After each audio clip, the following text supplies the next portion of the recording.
Muito bem. Mateus capítulo 5, do 13, vamos ler 13, 14, 15, 16. 3 versículos, aliás, 4 versículos. Diz assim o versículo 13: Vós sois o sal da terra. E se o sal for insípido, com que se há de salgar? Para nada mais presta, senão para ser lançado ou ser lançado fora e ser pisado pelos homens. Verso 14: Vós sois a luz do mundo. Não se pode esconder uma cidade edificada sobre um monte, nem se acende uma lâmpada ou uma candeia e se coloca debaixo do alqueire, mas no velador, e dá luz a todos que estão em casa. Verso 16: Assim resplandeça a vossa luz diante dos homens, para que vejam as vossas boas obras e glorifiquem o vosso Pai que estás nos céus. Graças a Deus. Até aí, cada um faça a sua oração. Senhor, fale comigo. Todos nós precisamos ouvir a voz de Deus. Todos nós precisamos ter a direção de Deus para a nossa vida. Então vamos orar. Nosso Deus e maravilhoso Pai, muito obrigado, Senhor, por estarmos na Tua casa nesta manhã, a última ceia deste ano. Queríamos nós, meu Deus, e desejávamos nós que seria a última, Senhor, nesta terra, e depois a tomaremos no reino celestial de nosso Senhor Jesus Cristo. Pai Santo, eu te peço nesta manhã que o Senhor abra as comportas dos céus e derrame sobre nós a tua graça, derrame sobre nós a tua unção. Ó Senhor, manifesta a tua glória na vida dos pastores, na vida dos diáconos, na vida dos membros da igreja, dos obreiros, das crianças, dos jovens, dos adolescentes. Abençoe aqueles que também nos assistirão pelas redes sociais, que o Senhor possa abençoá-los de forma rica e poderosamente.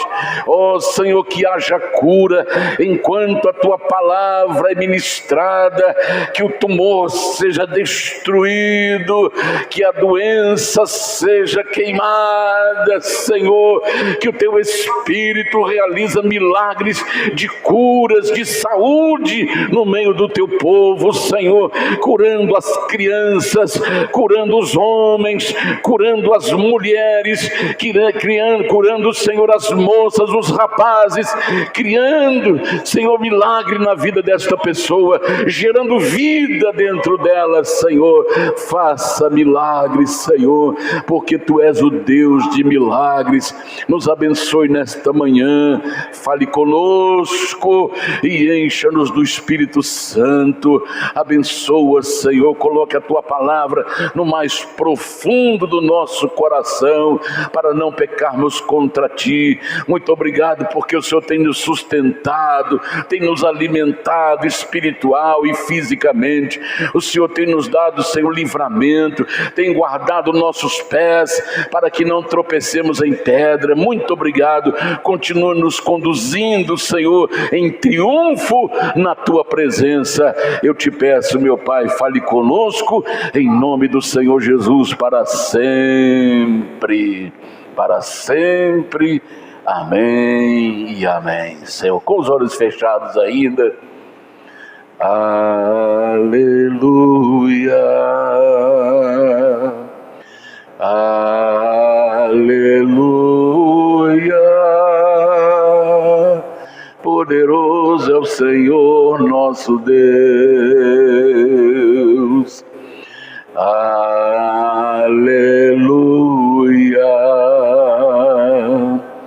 aleluia. poderoso é o Senhor nosso Deus. Aleluia.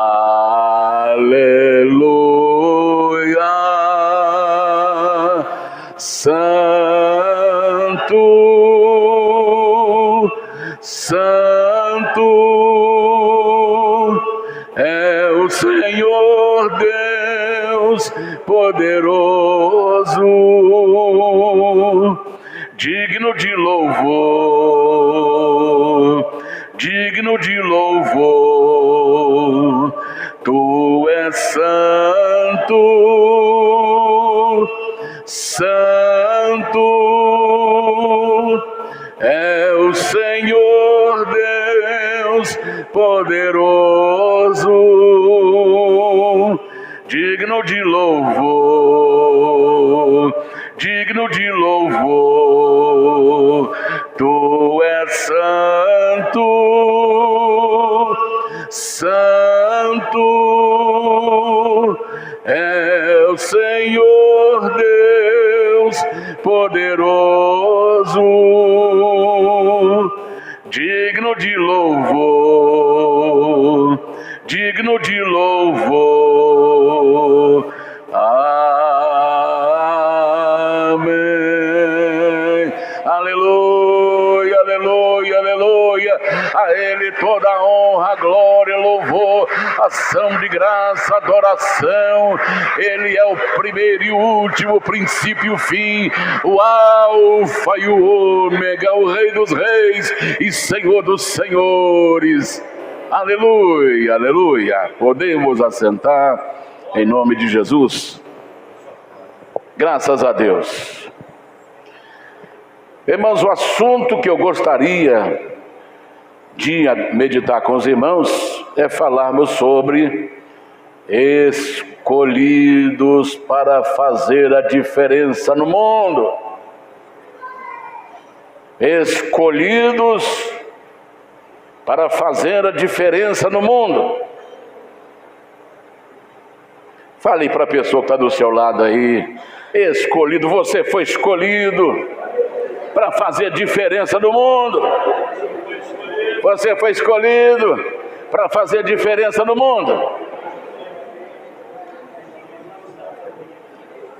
Você foi escolhido para fazer diferença no mundo. Amém. Vocês foram escolhidos para fazer diferença no mundo.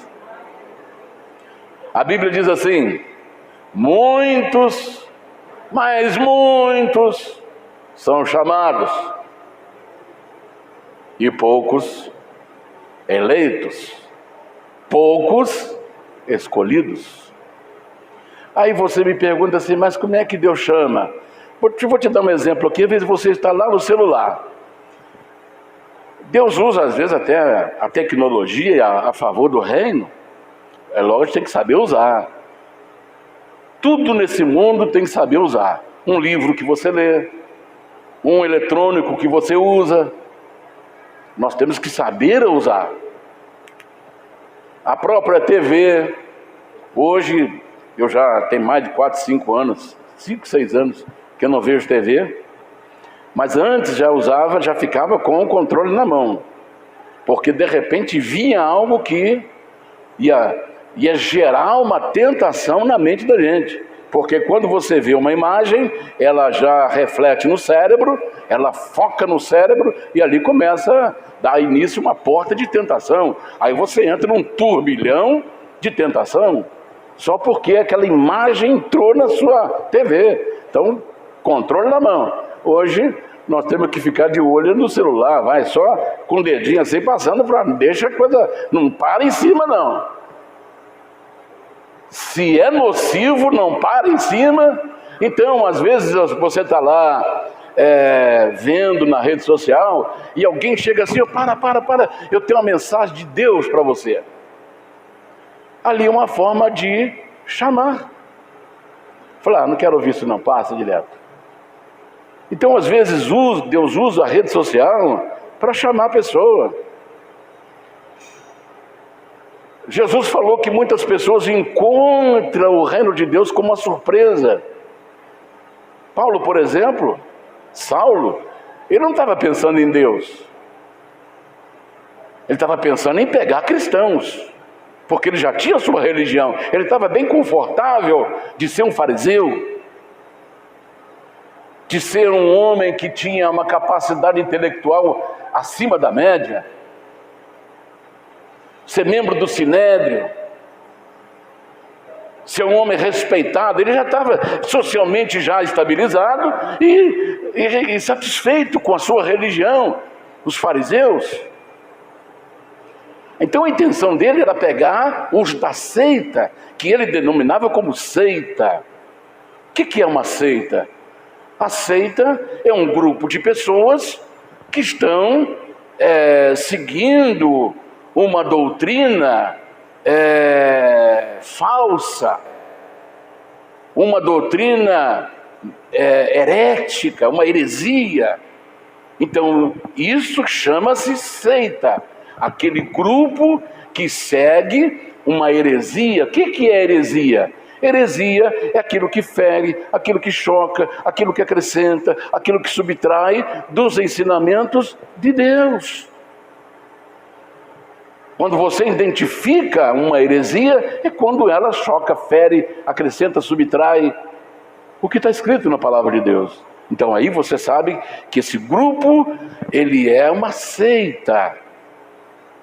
Então Saulo tinha os primeiros cristãos como seita.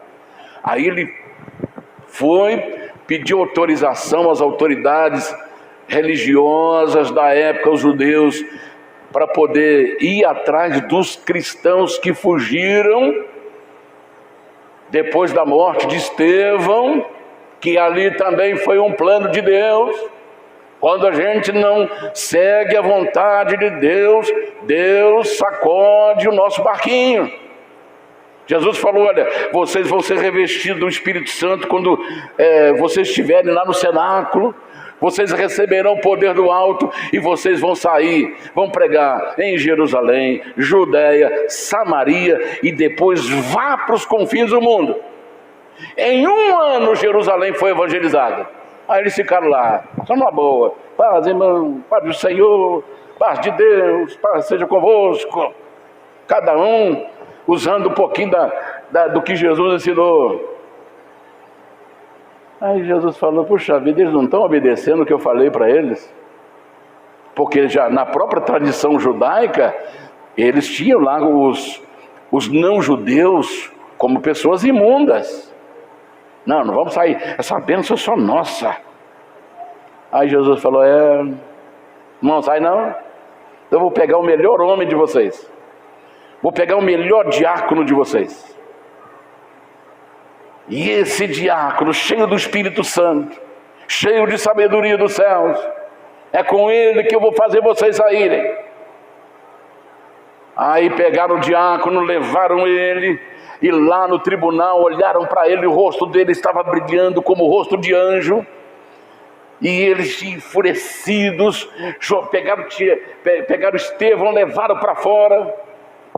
E lá fora o apedrejaram até a morte. E ele caído, ele olha para os céus, todo ensanguentado, com a cabeça rachada, com o rosto sangrando, com os braços sangrando, ele olha para o céu e fala: eis que vejo o céu aberto e Jesus em pé à direita do Pai. Aí eles ficaram mais nervosos ainda. Aí acabaram de matar. Aí o que os discípulos fizeram? Racharam fora.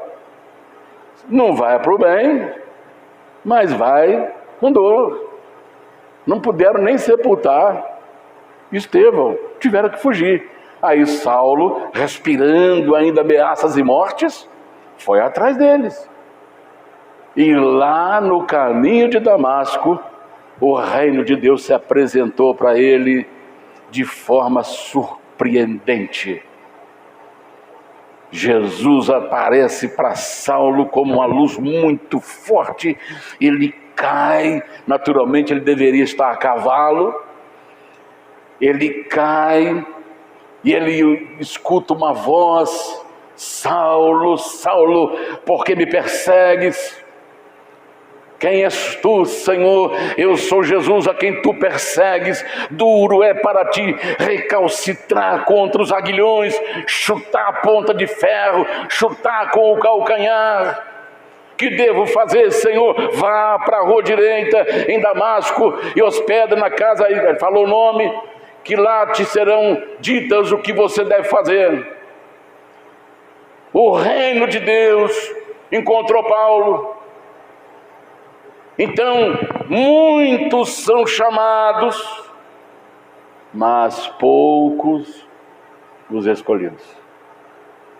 Poucos os eleitos. Então é onde os pastores que aqui estão, os músicos, cantores, membros da igreja, jovens, adolescentes, se você está na presença de Deus, saiba que você foi chamado e você foi escolhido. Está dando para você entender? Você foi escolhido, você foi eleito em meio a 9 bilhões de seres da terra, pessoas mais eloquentes do que nós, pessoas mais boníssimas do que nós, pessoas que fazem o bem mais do que nós, às vezes não foram escolhidos, e Deus escolheu as coisas desprezíveis deste mundo para confundir os grandes e os fortes e os sábios. Então, muitos são chamados e poucos são os escolhidos. Então vamos lá. Como é que Jesus fez para fazer essa escolha? Lucas capítulo 6, 12 e 13. Preste atenção nisso agora.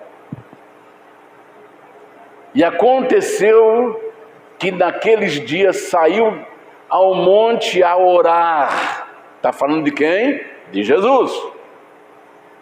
Jesus sempre dava aquela fuga e ia para o monte orar. Aí quanto tempo Jesus orou lá no monte?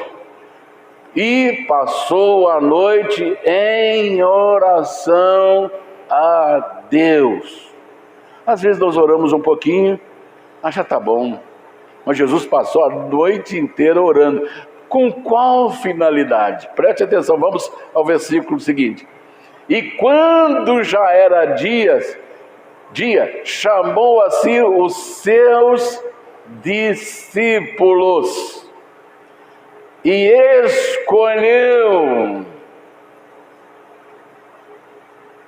Veja ali, ele chamou, volte lá na primeira parte. Olha lá. E quando já era dia, chamou. E assim os seus discípulos, aqueles que iam andar com ele. E agora ele faz uma escolha. Você.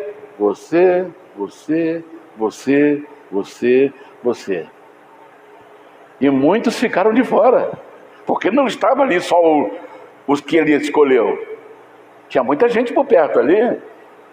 Talvez ninguém estava sabendo o que estava acontecendo, mas Jesus sabia, porque ele passou a noite pedindo a Deus quem iria andar com ele dali para frente.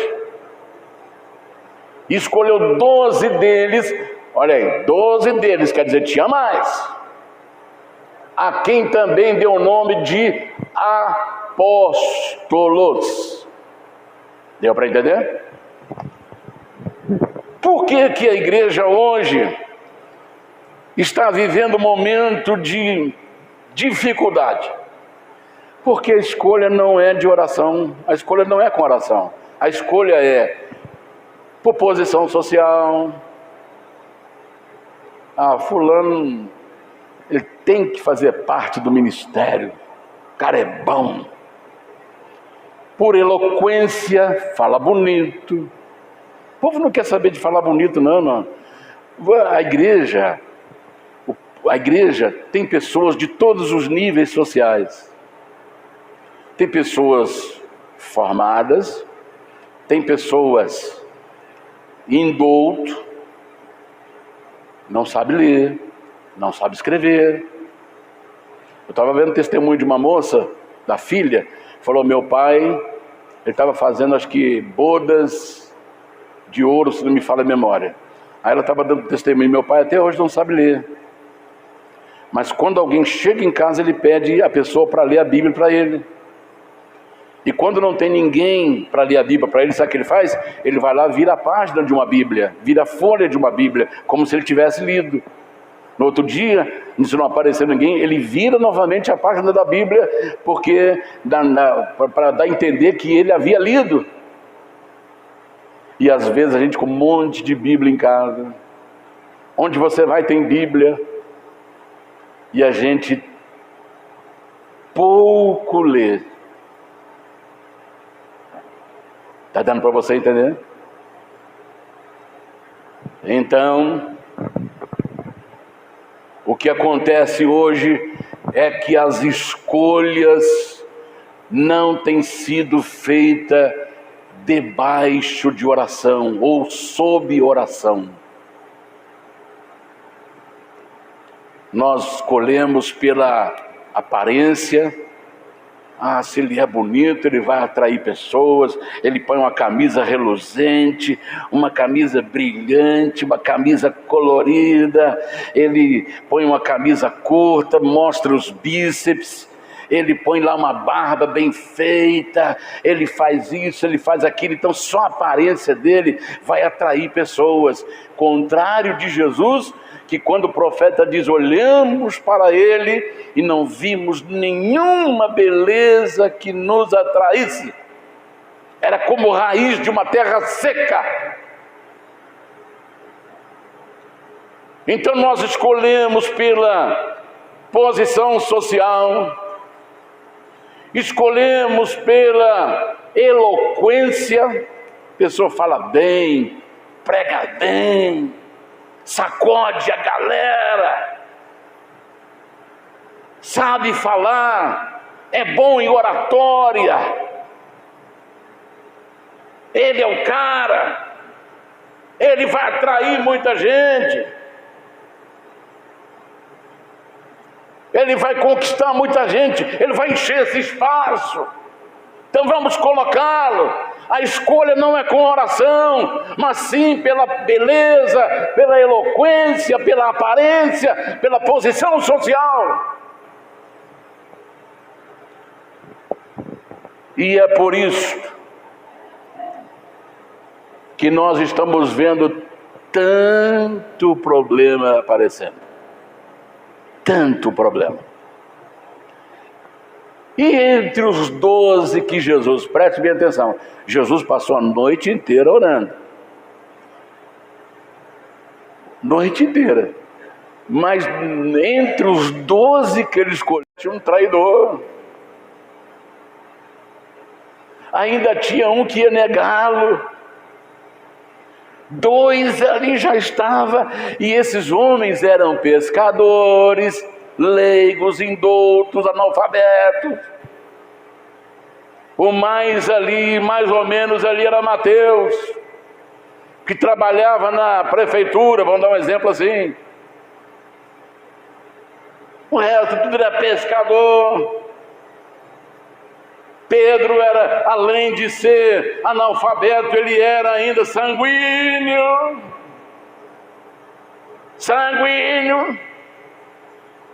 É impulsivo, precipitado, barulhento, briguento. Passou a noite inteira e ainda trouxe gente problemática. Imagine o Daniel, imagine você, pastor, nas suas escolhas, na sua empresa, quem vai trabalhar na sua empresa. Por isso que até aí tem que ter oração. Se eu devo colocar, se não devo. Eu me lembro de uma senhora que ela falou assim, ela gravou um vídeo e falou assim: olha, ela tem uma empresa de pizzaria. Ela gravou um vídeo e ela falou assim: você sabe como é que eu faço a seleção de quem vai trabalhar aqui? Aí aparecem muitas moças para trabalhar na pizzaria. Aí ela senta, a pessoa fala assim: bom dia, bom dia. Você quer trabalhar na minha pizzaria? Quero, mas eu quero. Então que hora que você levanta de manhã? Eu levanto 10, 11 horas, meio-dia. Muito bem, 12, 11 horas, meio-dia. Você quando levanta arruma sua cama? Não, minha mãe lá que faz isso aí. Minha mãe dela que arruma a cama. E vou falar uma coisinha aqui. Você lava a sua roupa íntima? Não, minha mãe que lava isso aí. Você ajuda a sua mãe em alguma coisa, almoço, faz lavar a panela, prato? Não, ela faz isso aí. Então tá bom, já está suficiente, pode ir, você não serve para mim aqui.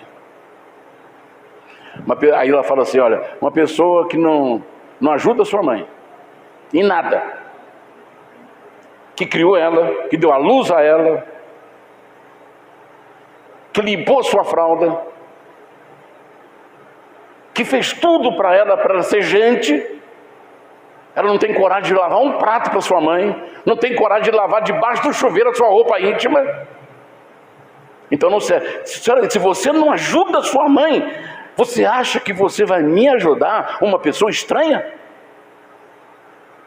Tá fora, tá X. Então, se Jesus escolheu 12 orando a noite inteira, e entre os 12 tinha um traidor e um negador, imagine nós. A moça na escolha do seu noivo, que vai viver, do seu marido que vai viver eternamente, viver com ela até morrer. Está dando para você entender? A escolha do seu companheiro. E não adianta ficar mudando. Se esse aqui não dá certo, pula para o outro. Esse do outro não der certo. Tem pessoas que já fizeram 8 casamentos. Eu conheço uma pessoa que já é o 8º casamento na sua lista.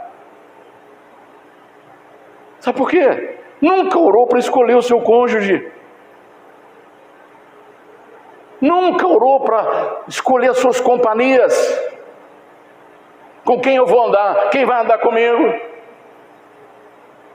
Uma coisa eu digo para você: na nossa companhia nós temos que andar com pessoas melhor do que a gente. Não é pessoa que nos empurra para o abismo, gente que nos levanta, gente que nos ajuda. Essa deve ser nossos companheiros.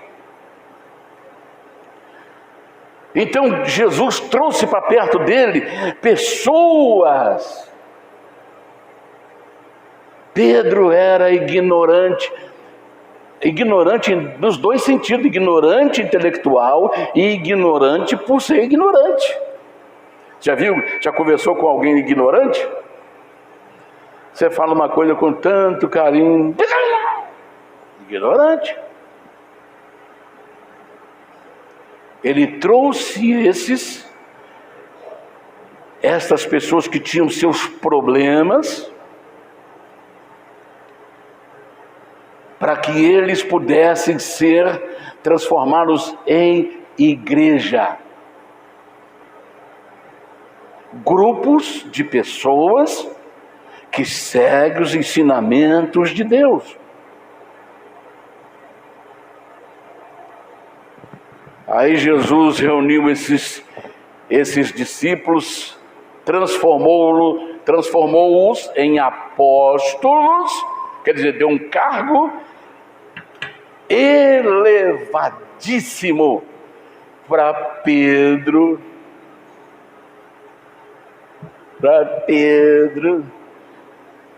Cala a boca aí, irmão. Pedro, você é ignorante. Ignorante? Eu vou aí. Esse é o pregador Pedro. Jesus já deu a eles o apostolado.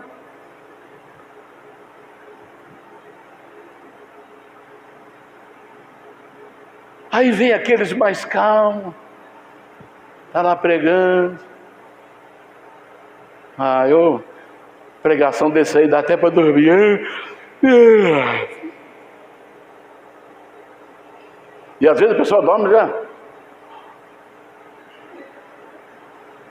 Foi isso que Jesus chamou. Foi esses que Jesus chamou. Jesus chamou agitado. Jesus chamou calmo demais. Fleuma. Jesus chamou colérico.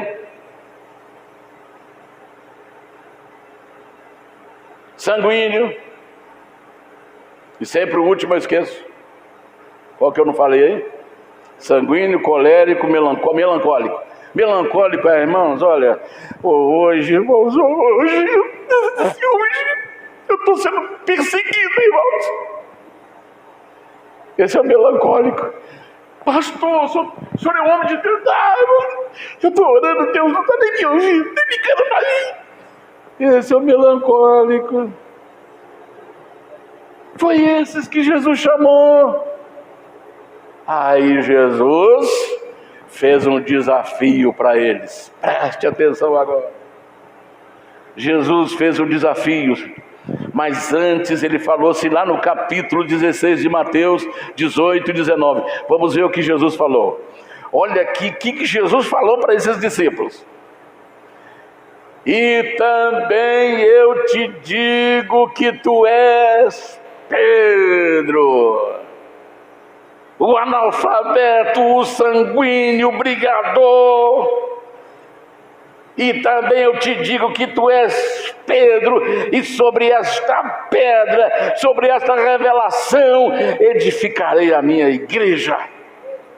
E as portas do inferno não prevalecerão contra ela. E eu te darei as chaves do reino dos céus, e tudo que ligares na terra será ligado nos céus, e tudo que desligares na terra será desligado no céu. Então Deus chamou-os e os capacitou. Aí Jesus então falou assim: a partir de hoje eu vou treinar vocês. Aí teve uma situação que eles estavam vindo para Jerusalém, passaram em Samaria, era noite, estava tarde, aí está lá, pousada, hospedaria, estava cheio de quartos vazios, e estavam os 13 lá. Quando chegam aqueles 13 homens, sem banho, de sandálias, com a roupa talvez empoeirada. Olha, nós queremos hospedar aqui, nós todos aqui, tem vaga aí? Bom, ali infelizmente para vocês não tem não, mas eles sabiam que tinha vaga. Para vocês não tem não. Aí Jesus falou: não, vamos embora. Aí João, que era um dos mais amados, dos mais pacíficos, o mais pacificador, ele vira para Jesus: Senhor, tinha vaga para nós lá, mas eles não queriam dar. O Senhor quer que pede fogo do céu para esculhambar essa pousada de uma vez e evaporar esses homens aí que estão negando a gente pousada. Jesus: João, você não sabe de qual espírito você é. Eu não vim para destruir, eu vim para salvar. Ali já começou o treinamento, que Elias sentado: Elias, homem de Deus, desce daí porque acaba que te vê. Se eu sou homem de Deus, cai fogo do céu. Eu estava falando, não sei com quem, que era com a Thalita. Thalita, nós precisamos voltar naquele tempo do fogo do céu. Mas Jesus não vai deixar, porque vontade a gente tem. E se eu fosse perguntar aqui, olha, ia chover fogo do céu em tudo quanto é cantinho do Brasil. Quando chega aquele monte de Hilux para tirar o trabalhador das suas terras, levar o seu gado e pôr fogo na sua casa. Ah, fogo do céu!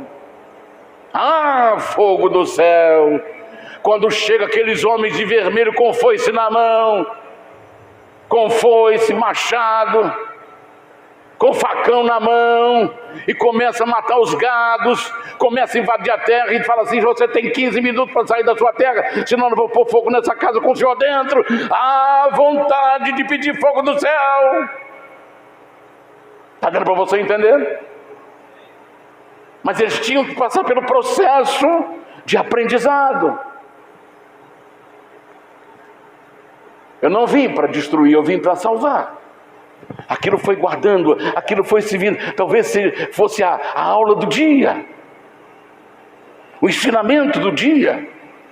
Jesus não veio para matar, não. Então esqueça Elias, esqueça fogo do céu, esqueça. Está vendo aí? Esqueça lá, fogo do céu. Mas eu queria pôr fogo do... Esqueça isso, Pedro. Não, eu posso dar pelo menos um pesteleco nele. Não, Pedro, fica aí, Pedro. Olha como é que os discípulos às vezes tinham que controlar. Está dando para você entender? Porque nós não temos sangue de barata. O sangue corre nas nossas veias. Quando nós vemos injustiça, quando vemos a injustiça acontecer. Mas Deus nos chamou, não é para ser igual a eles. Deus nos chamou para fazer diferença. Está dando para você entender? Se não fosse para fazer diferença, Ele não teria nos escolhido. Pode ficar qualquer um, tá bom aí, não precisa escolher ninguém não. É tudo a mesma coisa.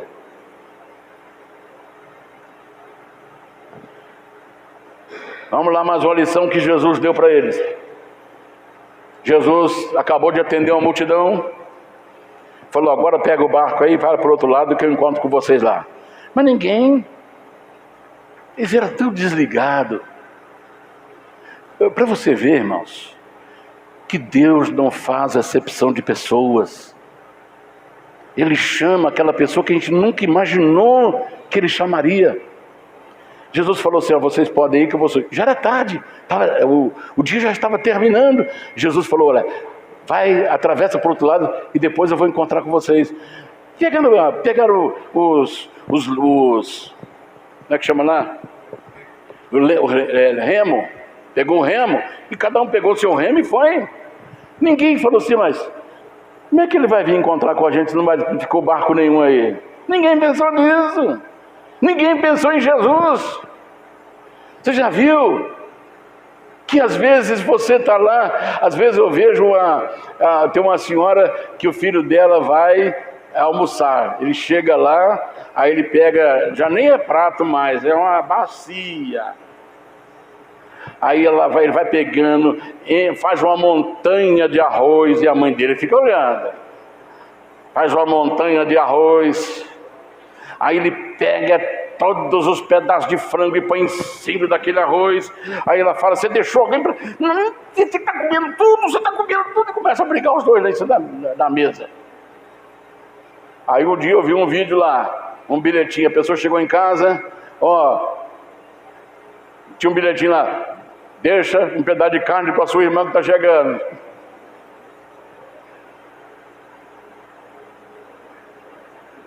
Ninguém pensou em Jesus, como às vezes ninguém pensa em você, e você fica frustrado com isso. Estou arrasado. Irmãos, servo do Senhor não tem que ficar dizendo: eu estou arrasado, aquela pessoa falou isso, eu vou ficar até doente. Às vezes a pessoa fala assim, um dia alguém fez assim, fez assim, numa briga entre advogados, o cara fez assim para não quebrar o microfone dele e a câmera. Aí olha, você está registrado. Olha que você amassou, meu braço amassou. E você agora não sei como é que eu vou fazer para trabalhar amanhã. Nós estamos vivendo numa sociedade de mimizento.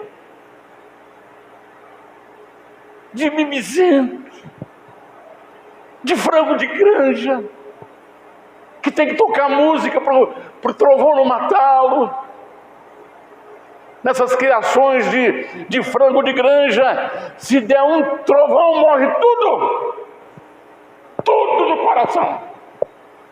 Que eles vão comendo, até em 45 quilos, está pronto para abate. É remédio na barriga, é remédio no peito, é remédio na asa, e ração 24 horas, eles não dormem, a luz fica acesa para eles comer dia e noite. Aí você vê a diferença na panela.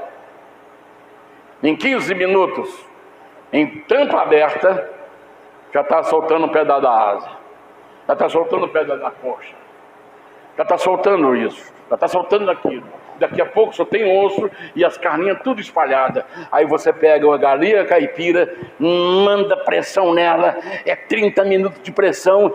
Aí você vai lá, espeta o garfo, ela ainda dura, tem que deixar mais 15 minutos, porque o bicho vive da terra, come escorpião, come minhoca, cisca o chão, come terra.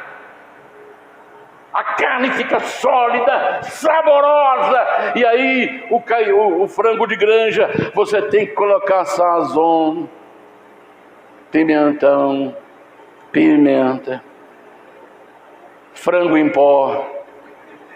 O frango já está lá, mas tem que colocar o frango em pó, senão não tem sabor.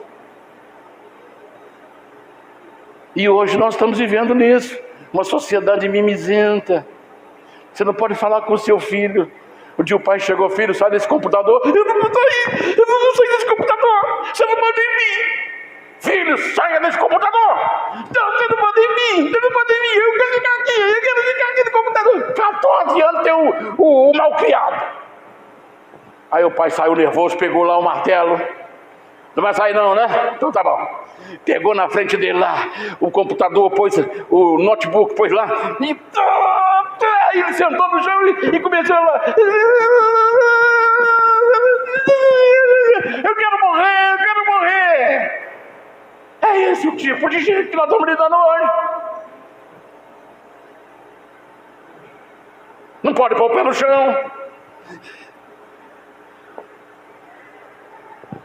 Irmão, criança tem que mergulhar no barro, sentar no chão, comer terra, não é ficar cheio de coisinha não, porque um resfriadozinho joga na cama e fica, eu estou doente. É assim que está hoje. E aí o pai e a mãe vai alimentando isso. Aí vira uma pessoa que não vai encarar a situação problemática. No nosso tempo, se alguém chegasse lá: pai, eu apanhei na rua. Apanhou, meu filho? Então, deixa eu completar aqui. Você precisa aprender. Aí a gente vai aprendendo.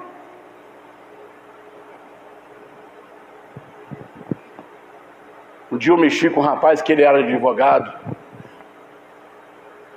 Eu estava em cima de uma árvore. Ele hoje é formado para advogado. Pascoal, o nome dele. Aí ele passou embaixo. Ele tinha um jeitinho assim de ser musculoso. 10, 11 anos de idade. Aí eu mexi com ele. Ele falou: desce daí se você é homem. Aí eu disse: tá pensando o quê, cara? Já tá pensando o quê? Eu disse. Aí na nossa rua, onde a gente morava, tinha mais 2 ruas para chegar em casa. Tinha uma subida, Rua Dom Viçoso, virava à esquerda, Doutor Laureano, e depois Senhora de Fátima, vai na nossa casa. E nós estávamos lá a 300 metros da Doutor Laureano. Aí ele querendo me dar um soco. Aí eu parei do lado dele. Você está pensando o que, rapaz? Aí eu cá fiz as minhas medidas. Olhei para onde eu ia correr. Se eu subia Doutor Laureano e virava a outra rua, ou se eu ia para baixo.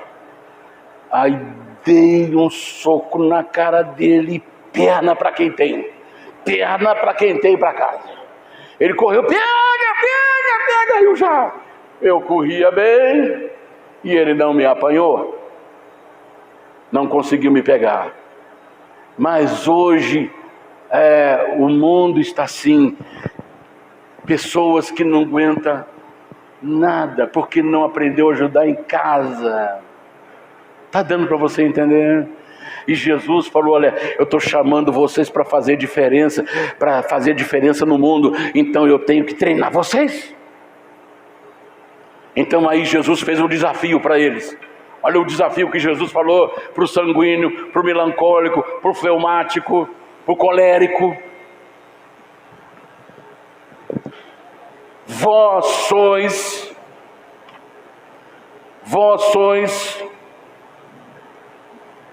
o sal da terra. Vós sois o sal da terra.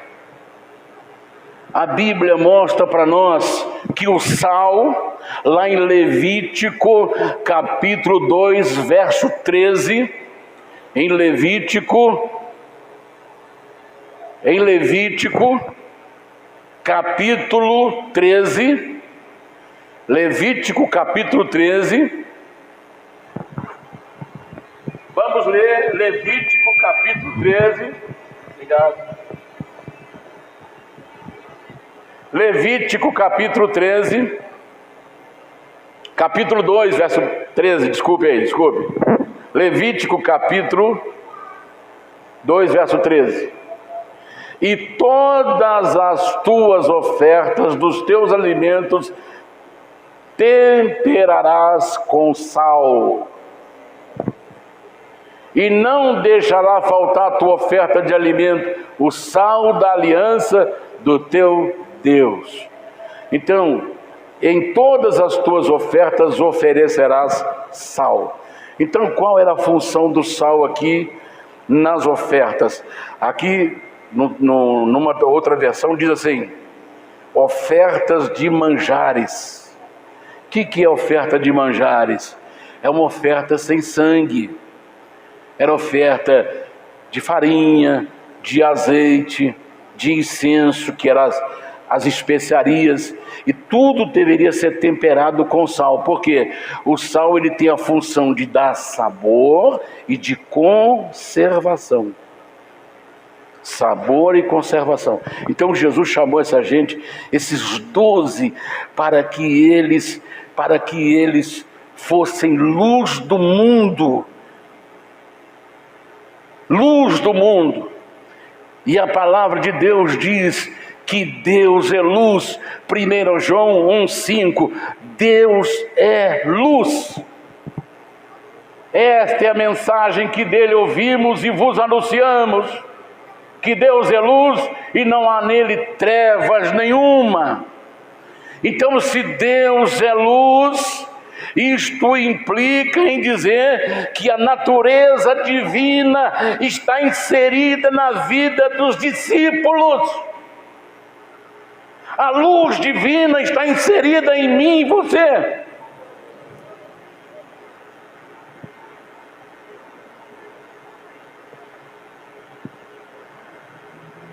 Então a palavra de Deus ensina para nós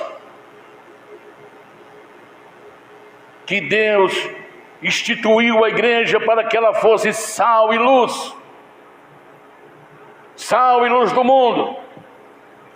A luz tem a capacidade para iluminar.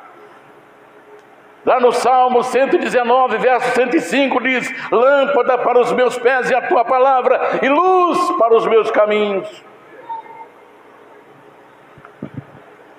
Então a luz está inserida na vida da igreja.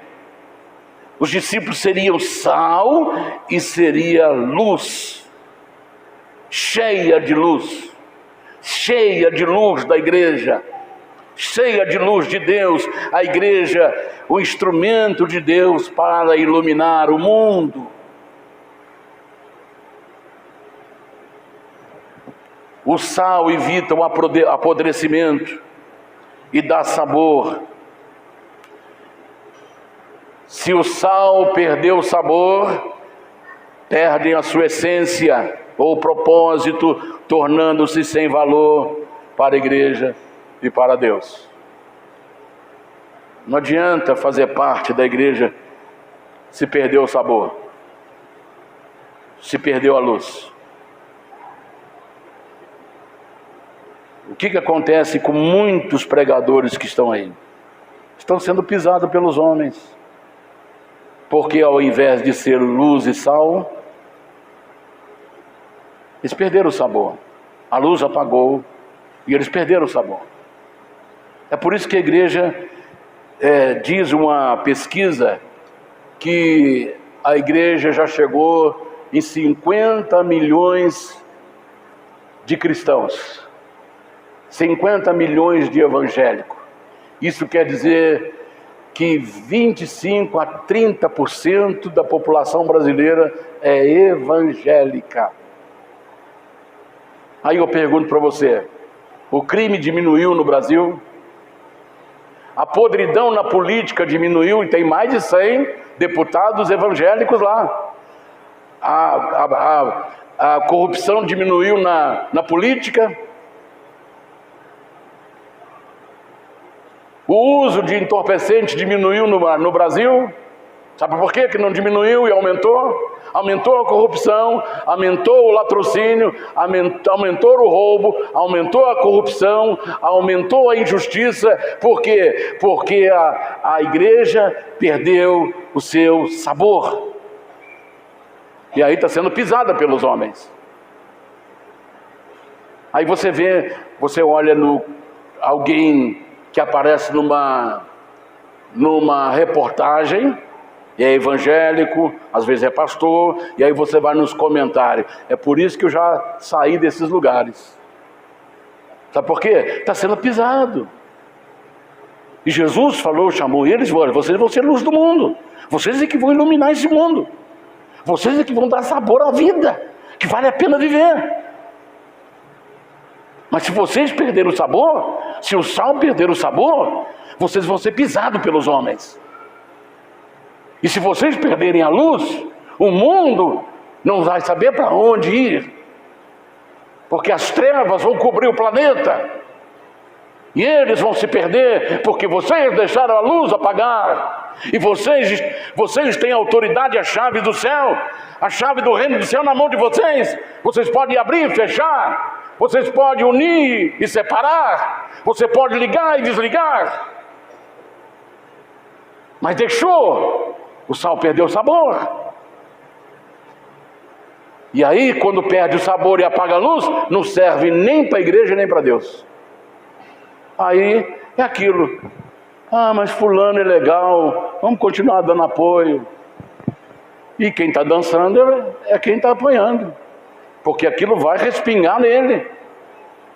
A Bíblia diz assim: se alguém vem com você, não trazendo este ensinamento de Cristo, não o recebais em casa, nem o saudeis pelo caminho, para que vocês não sejam participantes dos seus pecados. A pessoa que apoia vai respingar em você. Não é o Daniel que está dizendo, é a Bíblia, é a palavra de Deus quem está dizendo. Que não pode nem cumprimentá-lo pelo caminho. Paz, irmão. E você sabe que ele é problemático. Todos nós viemos com problemas, mas Deus nos escolheu para sermos sal da terra e luz do mundo, ou luz do mundo e sal da terra, para fazer diferença neste mundo.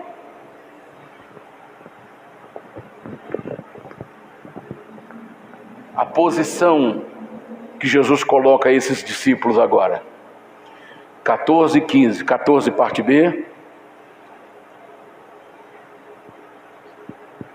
Não se pode, parte B do versículo 14. Não se pode esconder uma cidade edificada sobre um monte.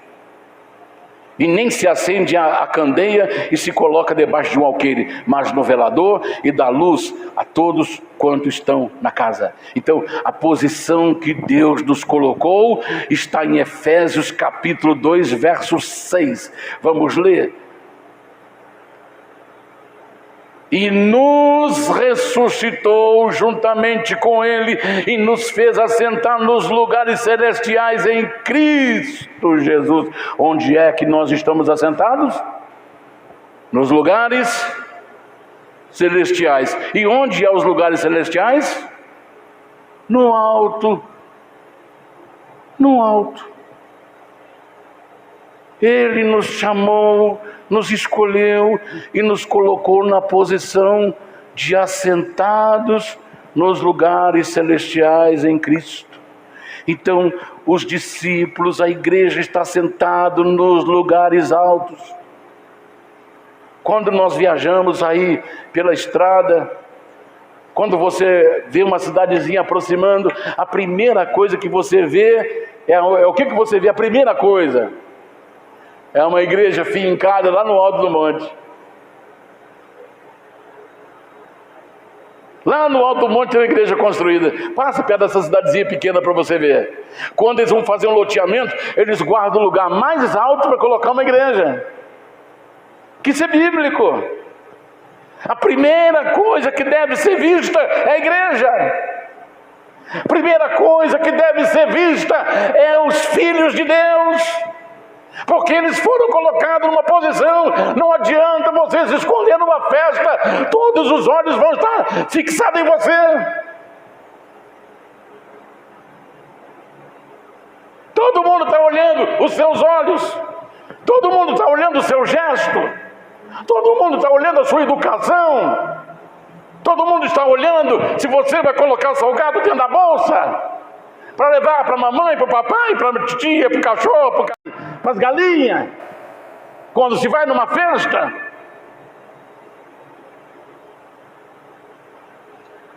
o único que leva desvantagem quando São Paulo faz mais um ano de vida são cristãos, porque eles fazem um bolo de acordo com o tamanho do ano que São Paulo está fazendo. Eu estava vendo a comemoração, geralmente eles fazem isso em janeiro. São Paulo fazendo 425 anos de nascimento. Aí fizeram um bolo de 425 metros.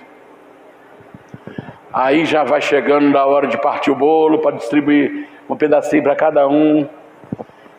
E no começo de janeiro, as famílias já começam a molar o seu cotovelo.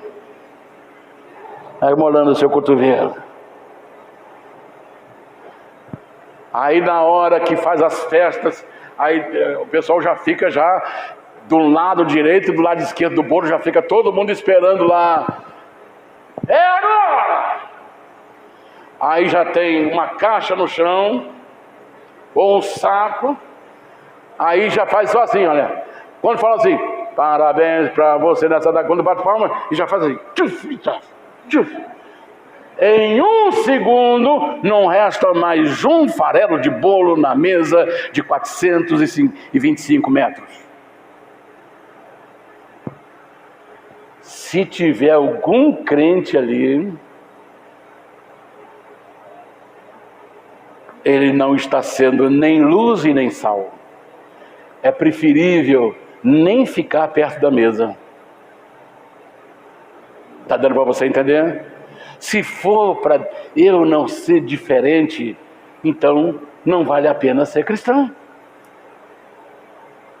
O que a pessoa está fazendo na igreja se ele não está fazendo diferença? Se ele faz as mesmíssimas coisas que o mundo faz. Então não serve nem para Deus nem para a igreja. Se não serve para Deus, muito menos para a igreja. Porque ele será apenas uma pedra de tropeço. Está dando para você entender?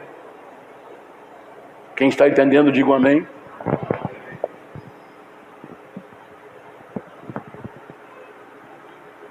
A palavra de Deus fala para nós que Jesus ele foi crucificado no Gólgota. Esse termo significa Monte da Caveira. Então Jesus foi crucificado no alto, no monte, mostrando a posição da igreja. Jesus foi crucificado no monte. De longe se via Jesus. A igreja lá em Jerusalém, ela foi construída no Monte Moriá. A pedra onde Deus mandou Abraão sacrificar Isaque era a laje aonde se forma o púlpito, o altar da igreja em Jerusalém. Aí a igreja é vista de todo lugar, de todos os ângulos, 360 graus. Então ninguém esconde quem você é, porque você não pode viver escondido. Jesus falou que não esconde uma casa edificada na montanha. Não se deve acender uma luz e colocá-la debaixo de um objeto, mas no velador, e alumia toda a casa. Nós não podemos viver escondido, porque a nossa fala, o nosso comportamento nos denuncia. E graças a Deus, quando denuncia, isso aí é diferente. Se não for diferente, se não for para fazer a diferença não serve para Deus. Se não serve para Deus, não serve para a igreja. Está dando para entender? Fazendo a diferença no mundo. A igreja é composta de pessoas que foram tiradas do lodo.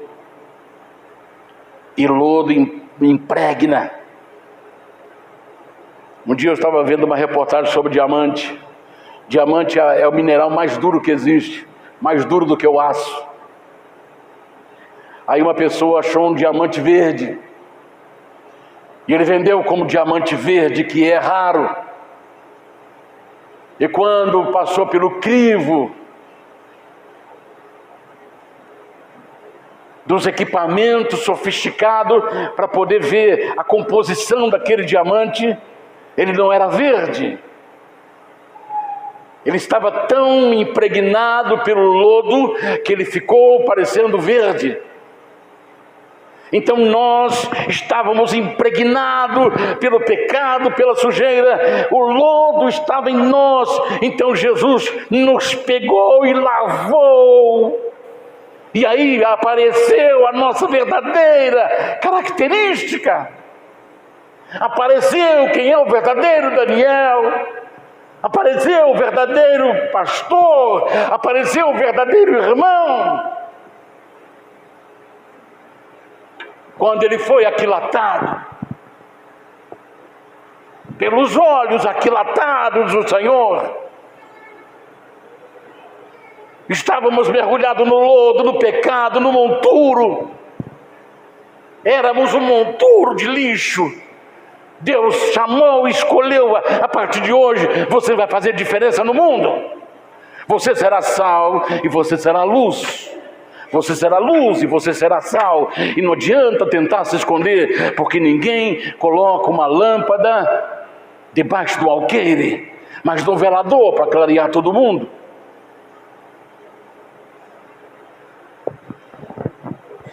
E a Bíblia diz que Ele nos lavou com o seu sangue e nos fez reis e sacerdotes para Ele. Apocalipse 1:6, já estou indo para o finalmente. Estar no velador significa um lugar de honra. Deus nos colocou num lugar de honra. Se nós não valorizarmos isso, irmão, o que nós vamos valorizar na nossa vida? O que tem maior valor do que isto? O que é que tem maior valor do que isto neste planeta? Que é viver para sempre, nunca mais morrer, nunca mais sentir dor, nunca mais passar fome, nunca mais passar necessidade, nunca mais viver para sempre, sempre, sempre, sempre.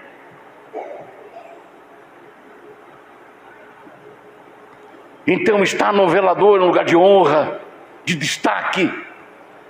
Ao invés de estar escondido, a igreja está na sociedade como um farol, que é um ponto de referência. E eu vou para os finalmente. A missão da igreja, a missão dos apóstolos, produzir glória para Deus.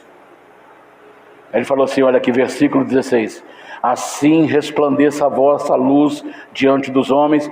Para quê? Para que vejam as suas boas obras e façam o quê? Deem glória a Deus, glorifiquem o vosso Pai que estás no céu. Está dando para você entender? A missão da igreja é glorificar o nome de Deus. E só vai haver glorificação se as pessoas verem boas obras no Daniel. Se eu comprar e não pagar, eu vou ser massacrado. Já falei aqui uma vez. Nós estávamos na Benjamin e tinha 3 cultos de ceia, era dia de ceia. Aí a esposa me ligou e falou, traga aí um frango assado, porque não deu para fazer nada, nós estamos na correria aqui para o culto à tarde e para o culto à noite. Aí eu fui lá na Getúlio Vargas, que era pertinho. Fui lá na Getúlio Vargas, estava lá a casa de frango lotada. Eu falei, pega um frango para mim aí, por favor, um frango assado. Aí o cara pegou, escolhe aqui, escolhi. Aí já pôs na caixinha de isopor e coloquei na sacola. Me deu, já saí correndo para casa. Entrei no carro e fui embora. Quando eu estou lá na mesa comendo frango, eu falei para a esposa, e eu que não paguei esse frango? Corri no papel, já era quase 1h da tarde, que a loja ia fechar 2 horas. Peguei o papel do frango, estava escrito o telefone, liguei para lá, falei, senhor, quero saber, saiu alguém daí sem pagar frango? Saiu sim! Esse alguém sou eu. Não dá tempo de eu ir agora aí, mas segunda-feira, amanhã eu vou chegar aí já vai eu lá. Eu que saí daqui sem pagar o frango. Quanto que é isso assim?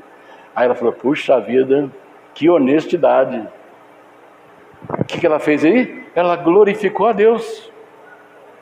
Porque se eu não fosse lá, e ela soubesse que eu era pastor, não venda nada, nem frango, nada. Se esse homem chegar na sua loja, fala que não tem frango, está tudo vendido, que ele não paga, ele sai de fininho. Está dando para você entender? Mas me pisar. Nesse planeta nós temos pastor que vem de casa e não devolve dinheiro para ninguém, não dá nem casa nem dinheiro. Nesse mundo de Deus que nós estamos vivendo, tem pastor que dá rasteira em sapo, rasteira em pernilongo, como é que é o negócio aí desse ditado aí? Rasteira em sapo, nó em pernilongo, nó em pingo d'água, nó não é em pernilongo não, nó é em pingo d'água, não sei como é que faz, mas fazem. Pastor agiota, pastor que faz pirâmide na igreja. Fala, irmão, eu tenho aqui um plano financeiro que vai mudar a sua vida em poucos minutos. O que é, pastor? Você vai dar 10 mil, investir 10 mil e você vai ganhar 1.000 por mês de juro. Não tem lugar nenhum, não tem banco nenhum que faz isso. Mas tem pastor fazendo. Quando ele tem um montante lá de 200, 300 milhões, ele pega, vai lá, tira um passaporte para os Estados Unidos. E aí a bomba estoura aqui. Aí aparece mais de 200 pessoas que foram roubadas pelo dito pastor.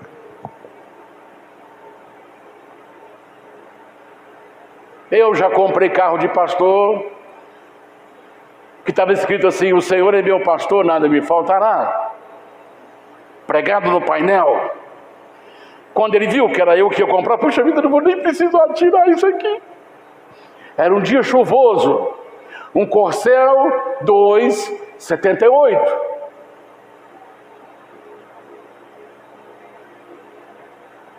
Eu perguntei a ele, olha, de pastor para pastor, como é que está a mecânica? Ele, pastor, puxa vida, que mecânica. Aí já vai, saiu Então, não vou nem levar, não vou levar em ninguém, a sua palavra para mim é tudo. Peguei o carro, aí cheguei em casa, para aí, desses carros que sai pitando na estrada. Dei uma voltinha com a família. Aí ele começou a engasgar. Você já sabe, quem tem carro sabe o que é engasgar. Ele era carburador. Aí levei na oficina de um irmão, de um crente. Aí falei, ó, o carburador dele está surdo, está engasgando muito. Você arruma para mim? Arruma, pastor, pode deixar. Aqui no Bandeirantes. Aí quando eu fui buscar, você pode vir buscar tal dia. Aí quando eu fui buscar, ele falou assim, ó, tem uma notícia não é muito boa para te dar. Quando você liga ele de manhã, ele liga assim, ele faz isso. Faz. Deve ser o cano de descarga que tá bom, tem que apertar. Ele falou, não, esse carro tá batendo o motor. Falou, tá de brincadeira. Eu comprei de um pastor.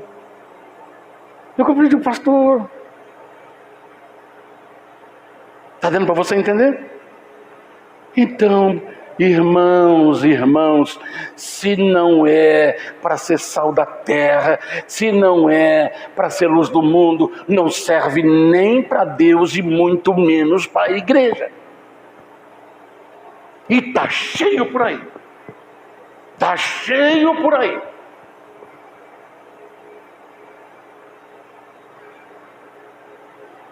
Já encerro.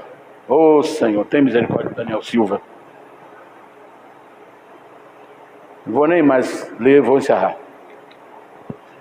Vamos deixar a nossa luz brilhar. O Espírito Santo nos encher e nos capacitar para sermos de fato igreja que faz a diferença no mundo. Só vamos fazer diferença se nós estivermos cheios do Espírito Santo. Amém, irmãos?